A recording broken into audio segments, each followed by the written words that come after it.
So I've stumbled upon a game called The Upturned. The Upturned is a little game in which it takes place in the afterlife, and you stumble upon a hotel in the woods.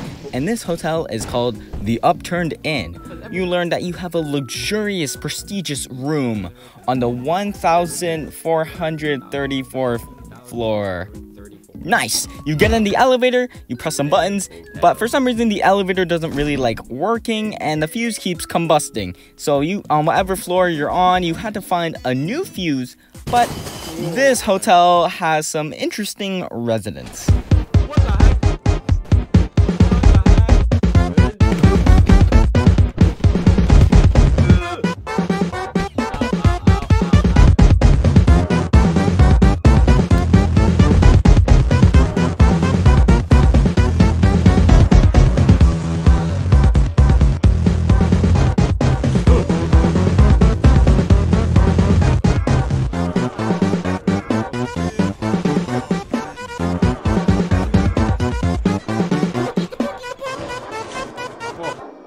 Yeah, this hotel is kind of strange. You may be thinking to yourself, like, what is this game? This game is a horror, puzzle-solving platformer in which it utilizes its core mechanic, which is grabbing everything and anything and throwing it.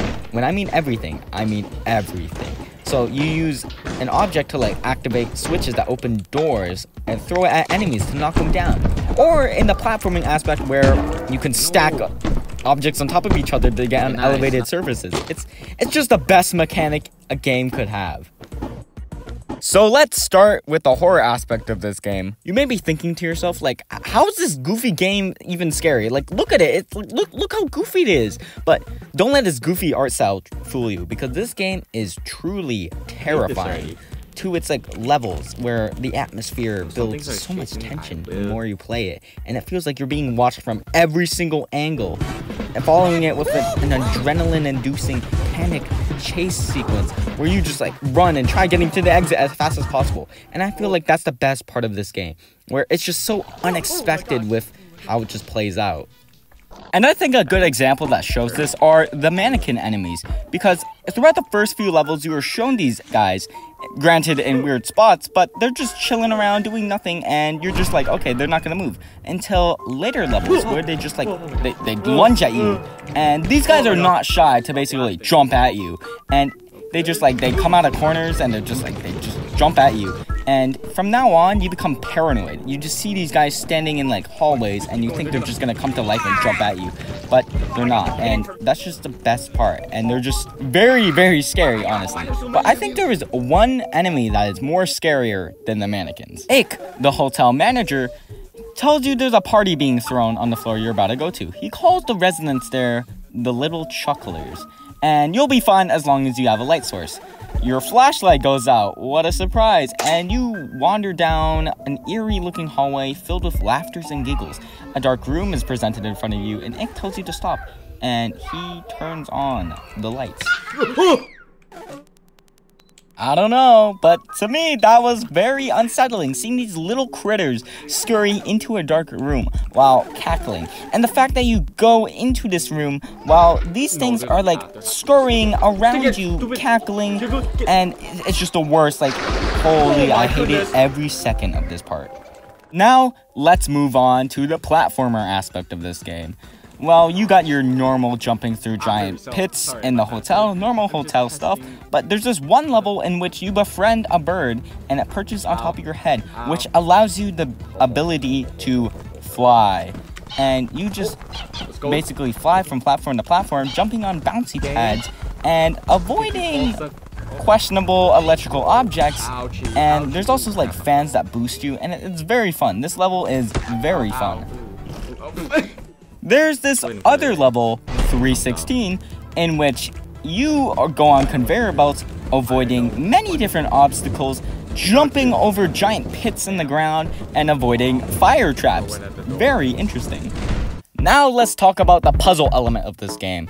There are many different gadgets you can use to help you solve these puzzles, like giant magnets that basically pull everything towards you, handheld fans that make you traverse faster so you can go in the public pool and evade the slug. There's also rooms with different levers that need to be pushed down in certain orders, or pedestals that need specific items to open a special door.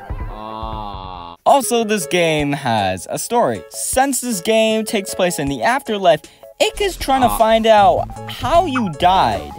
And by doing so, he finds out that the whole human race basically went extinct because some dude tripped and fell and hit his head.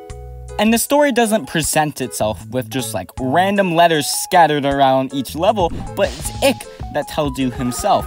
And he also tells you it through the phone, I may mention, but sometimes he calls you at the most inconvenient of times. These calls can range from like actual story to just like plain out just random and goofy calls, but sometimes these goofy calls can just like ease the tension in a very stressful moment.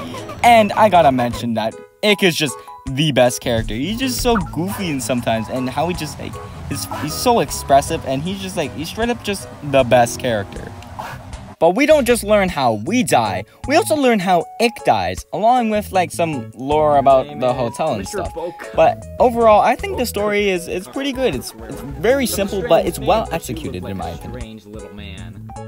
Also, I gotta mention the music in this game. The music is used very, very sparingly, but when it does, it truly elevates a scene. For example, when you open this door and Mr. Ballin chases you down a hallway, and this sporadic and confusing tune plays. Or when Fat Pajama Man breaks in from the ceiling and this panic tune plays.